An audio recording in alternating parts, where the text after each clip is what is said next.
Who is the best player in Legend Assemble special pack in eFootball?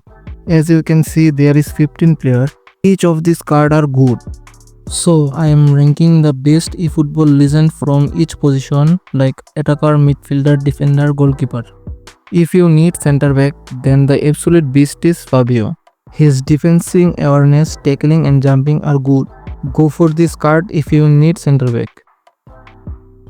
If you need a second striker, then the best choice is this one. He is a complete forward.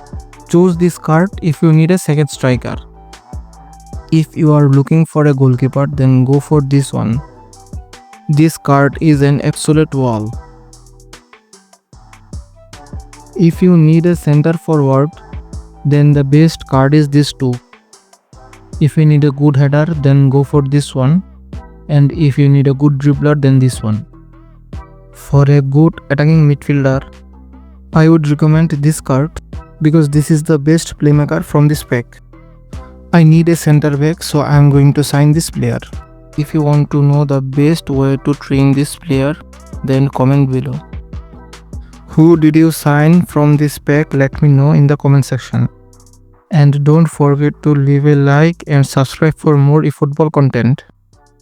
Thank you.